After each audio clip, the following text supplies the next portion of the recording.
우리 주변 분들하고 인사 나누시고 말씀 나눌게요. 주변 분들하고 인사 나누실 때 기도합시다 이렇게 인사 나누겠습니다.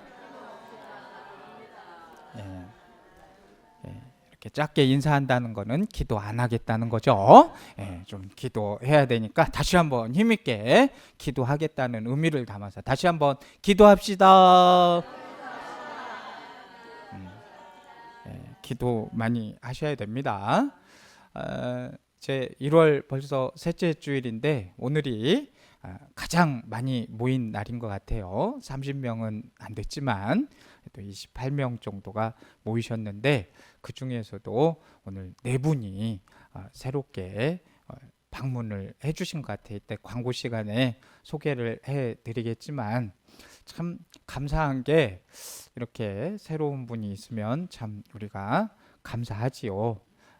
영상을 보시고도 또 이제 우리 교회를 보고 있는 분들이 있더라고요. 그러면서 꼭 안부를 물을 때 오늘은 몇 분 더 왔대요 하면서 누가 어디에 위치해서 앉아 있는 것까지도 다 보시는 분이 있어요. 그러니까 우리 집중해서 사람도 보고 있는데 하나님께서 다 보고 계시니까 집중해서 예배 드리시기를 바랍니다. 이 사람의 인생은요, 다양한 선택과 결정의 연속이지요. 예수님께서 이 공생애 동안 보여주신 그 사역은 참 늘 분주하고 바쁘셨지만 그 중심에는 분명한 우선순위하고 균형이 있었습니다. 마가복음 1장 32절에서 39절은 예수님의 사역과 기도 생활 그리고 사명을 감당하시는 모습이 아주 조화롭게 드러난 본문입니다. 해가 지고 안식일이 끝나자 많은 사람들이 병자들과 귀신 들린 자들을 예수님께 데리고 왔습니다. 온 마을이 문 앞에 모여 있을 만큼 예수님의 사역은 폭발적인 관심을 가지고 있었습니다. 33절 말씀에 온 동네가 그 문 앞에 모였다고 말씀하고 있고요. 37절 말씀에서는 모든 사람이 주를 찾는다 이렇게 기록을 하고 있습니다. 이 가버나움은 갈릴리에 있어서 아주 대표적인 동네인데 이 동네 사람들이 다 모일 정도면 아주 예수님께서 큰 인기를 끌고 있었다는 참 고무적인 일 아니었겠습니까? 이 기회를 예수님께서 잘 살린다고 한다면 공생애에 필요한 이 자금도 모을 수 있고 좋은 일꾼도 끌어들일 수 있고 예수님의 공생애도 크게 성공을 거둘 수 있었을 겁니다. 그런데 본문에 나타나는 예수님은 이런 일반적인 생각과 아주 다른 모습을 보여주고 계십니다. 인기가 있었던 그 가버나움 동네를 떠나시고 다른 마을로 들어가셨다는 거죠. 아침 일찍 일어나 한적한 곳에서 기도하실 때 제자들이 예수님을 찾아왔습니다. 지금 모든 사람들이 주님을 찾고 있는데 제자들은 이른 아침에 사람들이 찾아온 것에 대해서 흥분해하면서 예수님을 그 찾아온 사람들에게 인도하고자 했던 겁니다. 어제 이어서 오늘 또 막 사람들이 많이 모여 있었으니까 이 얼마나 신기하고 즐거운 일이겠습니까? 사람이 모이는 건 기쁘고 감사한 일 아니겠어요? 우리가 어떤 일을 할 때에도 그렇잖아요. 예배를 드린다든지 주의 일을 할 때에도 사람이 모이면 좋아요, 안 좋아요? 네, 세 분만 좋으네요. 근데 아무튼 너무 좋단 말이에요. 흥분도 되고 사람이 모여야 즐거운 일이 되지 않겠습니까? 예수님의 인기가 올라가고 있다는 것은 이제 막 공생애를 시작하는 주님의 입장에서도 정말 기쁜 일이 아닐 수가 없었단 말입니다. 그런데 주님께서는 제자들을 데리고 그 인기 있는 곳을 떠나십니다. 우리 같으면 며칠이고 몇 날이고 그냥 이 좋은 곳에서 머무르고 싶으실 터인데 주님은 인기가 치솟고 모든 사람들이 따르는 그 가버나움을 떠나십니다. 왜 그렇게 하셨을까요? 예수님은 하나님의 뜻을 이루는 일에 사람들의 인기가 그렇게 중요하지 않다는 것을 아셨기 때문입니다. 인기보다 더 중요한 것이 있다는 것을 알고 계시기 때문이죠. 사람들의 인기가 중요하지 않았다면 예수님께 있어서 무엇이 더 중요했겠습니까? 예수님에게 있어서는 자기를 이 땅에 보내신 하나님의 뜻이 더 중요했고요. 사람들의 인기보다는 하나님의 능력을 힘입는 것이 더 중요했다는 것입니다. 그런 확신이 있었기 때문에 그 인기 있는 동네를 아무 미련 없이 떠날 수 있었던 것입니다. 여기서 우리가 주목해야 할 부분이 인기를 뒤로하고 그곳을 떠날 수 있었던 예수님의 결단이 어디에서 나왔냐는 겁니다. 그것이 바로 기도였다는 거예요. 그 결단이 바로 기도였다는 사실입니다. 35절 말씀에 보면 새벽 아직도 밝기 전에 예수께서 일어나 나가 한적한 곳으로 가서 기도하시더니 라고 말씀하고 있습니다. 아침 일찍 일어나서 한적한 곳에 가셔서 기도하시는 가운데 주님은 하나님의 뜻이 무엇인지를 알았습니다. 자신이 왜 이 세상에 오셨는지를 깨닫게 되신 것이죠. 사람들의 인기에 편승하여 인기를 누리러 이 땅에 온 것이 아니라 복음을 전하기 위해서 이 땅에 오셨다는 것을 기도를 통해서 다시 한번 깨닫게 되신 것입니다. 주님은 우리가 다른 가까운 마을들로 가자. 거기서 전도하리니 내가 이를 위하여 왔노라.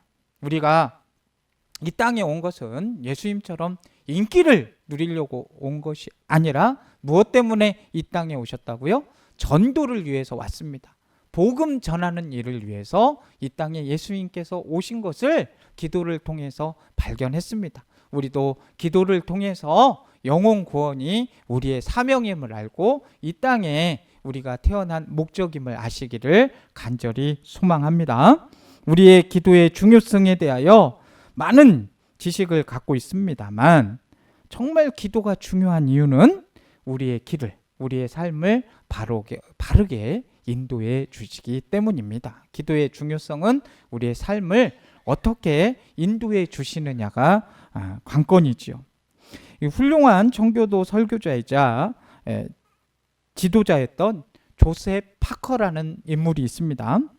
이 조셉 파커가 자신의 삶을 돌아보면서 내가 왜 이렇게 성공을 할 수 있었지? 그 성공의 비결에 대해서 어머니의 그 당부였다고 그는 자신의 성공 비결을 말했습니다. 조셉 파커가 이 대학 공부를 위해서 집을 떠나는 어느 날 어머니께서 한 가지 약속을 해달라고 조셉 파커에게 부탁을 하죠. 파커가 어머니에게 그렇게 당부하는 어머니에게 무슨 내용인지를 알아야 제가 그 약속을 지키든지 아니든지 할 거 아닙니까? 라고 묻자 어머니는 어렵지 않다. 결심만 하면 되는 일이니까 내가 그렇게 한다고 약속하면 얘기하마 이렇게 말해 주었습니다. 파커가 한참을 생각하다가 그럼 한번 말씀해 보시라고 이렇게 말을 하게 됩니다. 나는 너를 지금까지 기도하면서 길렀다. 이제 네가 대학 공부하러 집을 떠나가는데 한 가지만 부탁한다. 하루를 기도로 시작하고 기도로 마쳐다오. 참 너무 멋진 당부 아닙니까? 하루를 기도로 시작하고 기도로 마쳐다오. 집을 떠난 그날부터 이 어머니와 한 약속을 이 파커가 약속을 지키고 그 약속대로 행했더니 그의 삶을 이제 기도가 지배를 한 것이죠. 기도 없이 살고 싶은 유혹이 찾아올 때마다 이 어머니의 음성은 기도로 하루를 시작하고 기도를 통해서 하루를 마무리해라. 이 어머니의 음성이 이제 하나님의 음성이 되어서 막 파커의 마음속을 그 역사를 마음속에 역사를 가져오게 했습니다. 그래서 파커는 어머니의 당부로 날마다 무릎을 꿇었고 끝까지 기도하며 살았습니다. 기도가 있었기에 그는 수많은 설교와 사역이 가능했습니다. 성도 여러분, 우리가 하나님이 기뻐하시고 원하시는 뜻대로 살아갈 수 있는 비결은 기도로 하나님 앞에 나아가는 것입니다. 하나님의 백성들의 삶은 잘 먹고 잘 사는 것도 기지만 그것보다 더 앞선 목적이 있어야 돼요. 그것이 무엇입니까? 바로 우리가 기도로 하나님 앞에 나아가는 것입니다. 하나님의 백성들은 잘 먹고 잘 입는 거에만 초점을 맞추는 게 아니에요. 하나님께 나아가는 것에 초점을 맞추며 삶을 살아가는 사람들입니다. 이 잠언 30장에 보면 아굴의 잠언이라고 이렇게 말씀을 하죠. 이 아굴의 잠언을 보게 되면 이 잠언 30장에 아굴이 두 가지를 강구하면서 죽기 전에 이 두 가지를 좀 이루어 주실 것을 하나님께 요청을 하죠. 하나는 뭐냐면 허탄과 거짓을 내게서 멀리하게 해주시라. 죽기 전에 허탄과 거짓을 내게서 멀리하게 해주시라. 이게 하나였고요. 또 하나는 부하게도 마옵시고 가난하게도 마옵시고 라고 간구를 하죠. 이 두 번째 간구에서 아굴은 이 두 번째 간구를 하는 이유를 설명하는데 너무 부해가지고 하나님을 모른다 해도 안 될 것이고 그렇게 너무 부하니까 하나님을 또 모른다 하고 하나님을 멀리할까 두렵기 때문이라고 하였고 또 너무 가난하면 하나님의 영광을 가리지 않을까 이것 때문에 간구한다고 말하죠. 그러니까 아굴의 간구의 핵심과 목적은 하나님이고 하나님께 영광 돌리는 삶임을 알 수가 있습니다. 저는 이 아굴의 간구가 진정 우리들이 드려야 할 간구가 아닐까 이렇게 생각해 봅니다. 우리는 어느새 부하게 되는 것이 삶의 목적이고 삶의 목적이면서 신앙의 목적이 되어버렸어요. 예수 믿는 목적으로 변질된 잘못된 신앙을 갖고 있는 겁니다. 부하게만 된다면 허탄과 거짓과 기타 잘못된 것도 용납하는 모습으로 살아갈 수밖에 없는 거잖아요. 그런데 이 간구를 통해서 이 아굴의 간구를 통해서 우리 삶의 목적이 그냥 부하게만 되는 것이 아니라 하나님을 섬기고 하나님을 멀리하지 않고 하나님의 영광을 드러내는 것임을 분명하게 말하고 있는 거예요. 그러니까 우리의 삶의 목적은 하나님의 영광을 위해서 사는 것입니다. 우리 옆에 분한테 한번 권면해 주세요. 우리가 사는 것은 하나님의 영광 때문입니다. 이거는 너무 길어서 그렇게 안 하시던 거든지 아니면 그렇게 안 살고 싶어서 그럴 수도 있어요. 그러나 우리의 삶의 목적은 분명해요. 하나님의 영광을 위해서 사는 것입니다.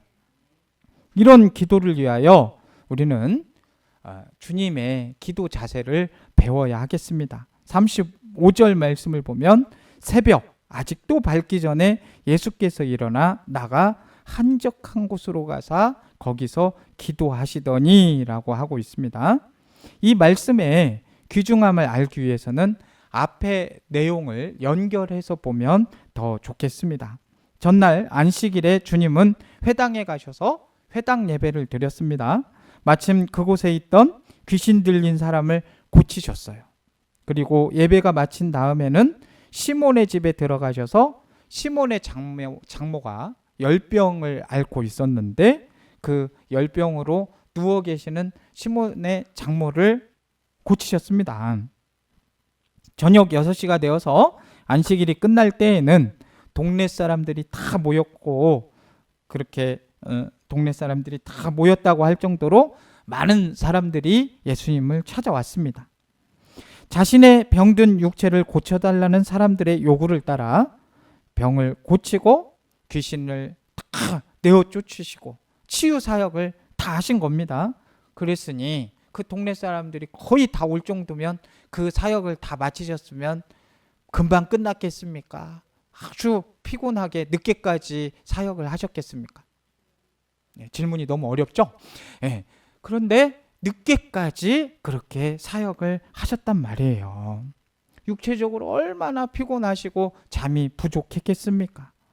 좀 더 오래 자고 싶은 게 정상 아니겠어요? 우리가 늦게까지 뭐 일하고 하면은 더 자고 싶은 게 그 사람의 마음 아니겠습니까? 주님도 우리와 똑같은 사람이었기에 그렇게 하고 싶으셨을 겁니다. 그런데 주님은 새벽에 제자들이 일어나기도 전에 일찍 일어나셔서 한적한 곳에 가셔서 무엇을 하셨다고요? 기도를 하셨다는 겁니다. 이러한 예수님의 모습은 잠을 조금 더 자는 것보다 기도가 훨씬 더 중요하다. 이것을 반증해 주고 있는 겁니다. 기도가 다른 어떤 것보다 우선 해야 될 일이다. 이것을 보여주는 것이죠. 여러분, 기도는 성도들의 생명줄과 같습니다. 따라하겠습니다. 기도는 우리의 생명줄이다. 기도는 영혼의 호흡인 것입니다. 숨 안 쉬면 살아요, 죽어요? 숨을 안 쉬어봤어야죠. 계속 쉬니까 이게 죽는지 안 죽는지도 모르시네. 죽게 됩니다.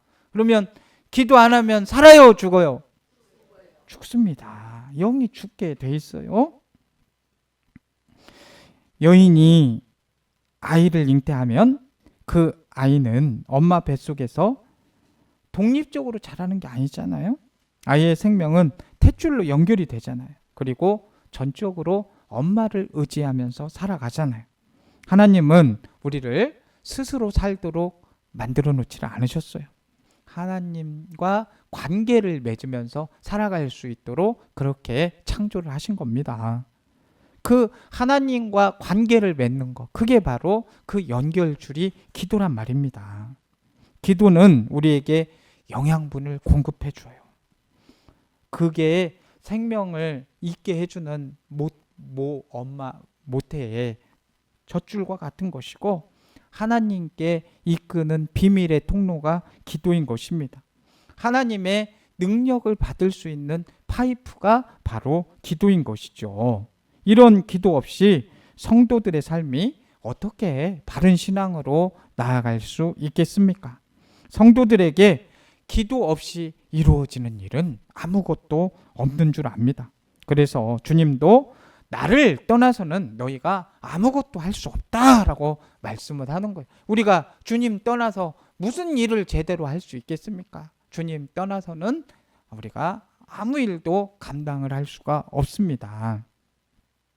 그 에디 리컨 베커 선장과 두 선원이 이렇게 태평양을 횡단하다가 배가 파손이 되어가지고 20일간이나 이 뗏목을 타고 다니면서 극적으로 구조가 된 일이 있었습니다. 그들이 가장 견디기 힘든 것은 이 장렬하는 태양과 그로 인해서 얼마나 목이 말랐겠습니까?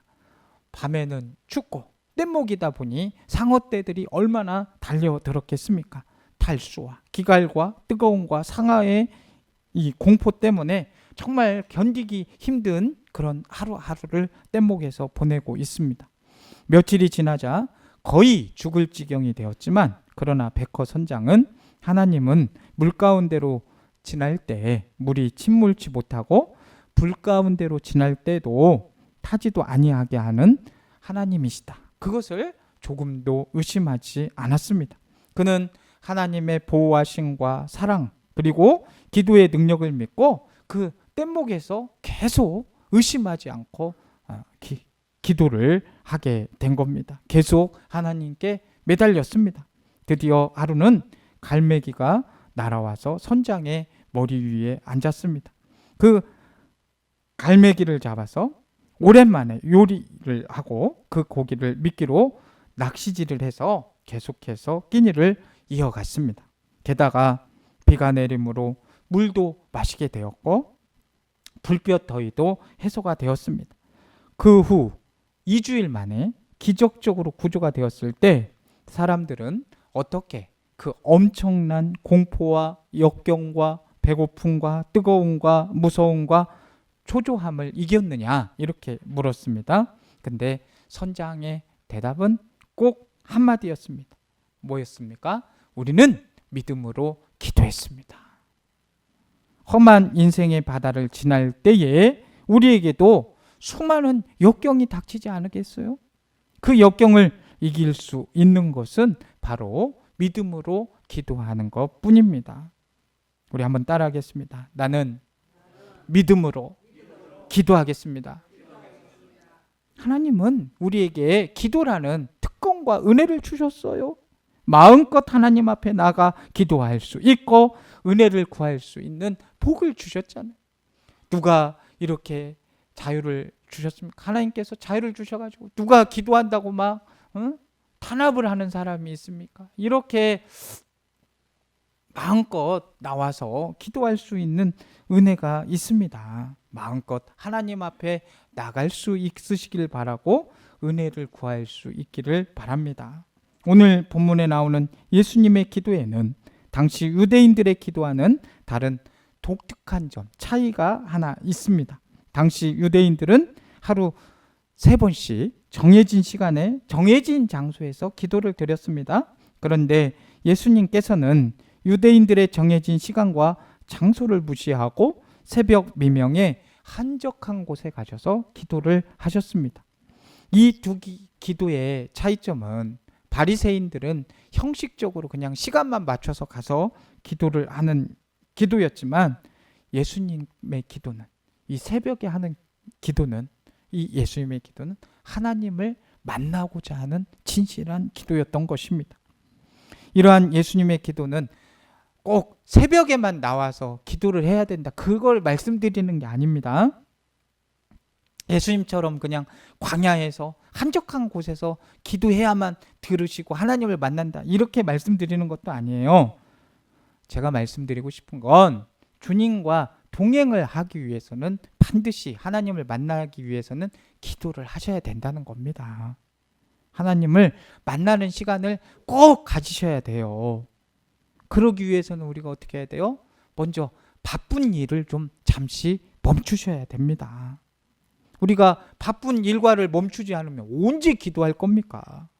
언제 영혼을 재충전할 수 있는 시간이 만들어지겠습니까? 그 잠시 멈추지 않으면 하나님의 은혜를 힘입을 수 없습니다. 차를 세우지 않고 어떻게 연료를 공급합니까? 연료가 없으면 우리 어떻게 해요? 주유소에 들어가서 잠시 정차해서 연료 넣고 가지요. 아무리 바빠도 그 차로 가면 어떻게 돼요?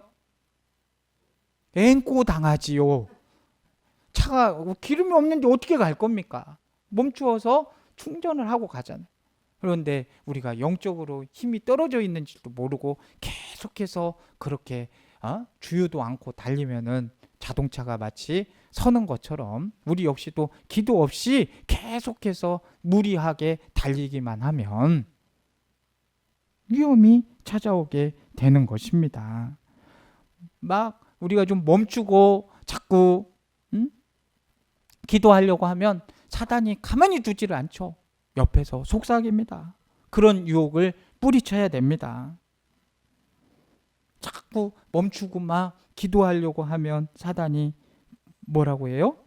야, 기도할 시간이 어딨어? 막 이러가 하지 않겠습니까? 막 자꾸 유혹하는 거죠. 이러한 유혹과 잘못된 생각을 뿌리치고 매일 일상에서 잠시 멈추시고 기도하면서 하나님과의 만남의 시간을 가질 수 있는 우리 모두가 되기를 원합니다. 그리고 직장에 가셔서도 어디에 있으시든지 간에 좀 일어나시면 먼저 하나님과 묵상하는 시간, 하나님과 만나는 시간을 좀 가지세요. 이렇게 교회에 오실 시간이 없으신 분들은 이렇게 이제 시동 걸어놓고라도, 요즘은 바로 출발 안 하잖아요. 왜 그래요? 운전 한 번도 안 하시는 것처럼. 이렇게 시동 걸면 3분은 시운전 하셔야 되잖아요. 기다리셔야 되잖아요. 그럴 때 먼저 묵상하시고 하나님 말씀 기억하시면서 하나님과 만나시기를 권면드립니다. 출근길에만 그렇게 하십니까? 퇴근길에도, 오실 때에도 그렇게 하시기를 바랍니다. 우리 그래서 태필님 복음 구호도 자꾸 하는 게, 하시다 보니까 처음 할 때에는 외워지지도 않았잖아요. 그런데 지금 하시는 거 보면은 아예 그냥 언제 하냐는 식으로 하셔가지고 너무 잘 암송을 하시니까 제가 당황스러워요. 내가 구원받아야 하고, 내가 헌신해야 하고, 내가 신앙 계승해야 하고, 내가 복을 받아야 한다. 사실은 새벽에는 제가 어떤 때는 이렇게 좀 몽롱해가지고 잊어버리면은 여기 우리 새벽 기도 하시는 분들이 너무 잘 암송을 해가지고 제가 놀래버려요. 예. 이렇게 계속해서 선포하고 하시다 보면은 하나님의 말씀은 그대로 이루어지는 줄로 믿습니다. 같은 갑이면 하나님 말씀 선포하고 하나님 말씀 암송해서 선포하면 얼마나 좋습니까? 그대로 이루어지는 거 아니겠습니까? 그래서 또 집안일 하시다가도 그냥 다른 것만 하시려고 하지 말고 잠시 또 집안일 하시면서도 하나님 말씀 묵상하면서 찬양도 하시고 그 말씀 묵상하면서 또 생각도 하시고, 우리에게는 또 노트도 있어요. 그러니까 그 말씀을 적어보기도 하시고, 이게 말씀을 읽다 보면 또 와닿는 말씀이 있단 말이에요. 그러면은 그냥 와닿네 이러시지만 마시고 또 옮겨도 보시고 그렇게 해보시기를 바랍니다. 시편 기자는 시편 46편 10절에 너희는 가만히 있어 내가 하나님 됨 알지어다 라고 하고 있습니다. 우리가 하나님과 교제하려면 멈춤과 더불어 또 한 가지 잠잠함도 가지고 있어야 됩니다. 기도하려고 하면 온갖 것들이 그냥 염려가 속삭여요. 왜 이렇게 기도하려고 하면 염려가 더 떠오릅니까? 자꾸 염려되는 일만 막 생각이 나요. 그거는 사단이 자꾸 속이는 겁니다. 그리고 기도를 하려고 하면 막 이것저것 해야 되는 일 생각나는 것도 역시 사단이 공격하는 겁니다. 그런데 더 앞권은 꼭 그렇게 기도하려고 하면 전화까지 와요. 안 오던 전화가 와요. 안 받으면 됩니다. 소음을 멀리하고 잠잠히 집중해서 하나님을 바라봐야 됩니다. 그런 다음 기도로 묵상으로 하나님과 교제가 될 때 우리는 영적으로 재충전될 수 있습니다. 하나님의 음성을 들을 수 있게 됩니다. 하나님의 뜻대로 하나님의 능력대로 살아가게 될 줄로 믿습니다. 사랑하는 성도 여러분, 기도에 있어서 가장 중요한 거 무엇이겠습니까? 실천입니다. 기도는 그냥 이론으로 아는 게 아니에요. 실천. 기도는 실천해야 되는 줄로 믿습니다. 우리는 기도에 대해서, 기도의 능력에 대해서 너무나도 잘 알고 있습니다. 기도의 중요성도 너무나도 잘 알고 있습니다. 그러나 얼마나 많이 아느냐가 중요한 것이 아니라 얼마나 무릎 꿇고 기도하느냐, 이게 중요한 줄로 믿습니다. 기도를 쉬는 죄를 범하지 마시고 하루에 단 몇 분이라도 정말 간절하게 하나님을 만나시고 하나님께 기도 드릴 수 있기를 바랍니다. 성도들에게 기도는 가장 중요한 일이고 가장 우선적으로 해야 될 일이고 가장 복받는 일입니다. 예수님께서도 본을 보여주신 기도로 살아가기. 우리가 기도하면서 살아가지 않으면 어떻게 이 험한 세상 살아가고 이 혼란한 세상 살아갈 수 있겠습니까? 일상 속에서 기도하심으로 하나님과 동행하시며 하나님의 뜻을 깨달아서 하나님의 뜻대로 살아갔던 우리 주님의 모습을 본받아 우리도 기도의 삶을 살기를 주님의 이름으로 축복합니다. 사랑과 은혜가 충만하신 하나님 아버지, 오늘도 말씀을 통해서 예수님의 삶과 사역을 배우게 하시니 감사를 드립니다. 주님께서 병든 자들을 고치시고 귀신을 내어 쫓으시고 새벽 아직도 밝기 전에 한적한 곳에서 기도하셨던 모습을 본받고 싶습니다. 아버지 하나님, 또 예수님께서 이 땅에서 복음을 전하며 아버지의 뜻을 이루신 것 같이 저희도 맡겨주신 사명을 주님과 같이 충성스럽게 감당할 수 있게 하여 주옵소서. 우리의 삶 속에서 이웃을 사랑하고 섬기는 마음을 허락하여 주시고 기도와 말씀 가운데 주님과 동행하는 기쁨을 누리게 하여 주옵소서. 새벽을 깨우며 하나님 앞에 나아가셨던 주님의 모습을 본받아서 저희 역시도 기도와 묵상으로 주님과 깊은 교제를 이루게 하여 주옵소서. 저희들 어디에 있든지 복음의 빛을 비추며 하나님의 나라를 확장하는 도구로 쓰임받게 하여 주옵소서. 저희들을 사랑하시는 예수 그리스도의 이름으로 기도드립니다. 아멘.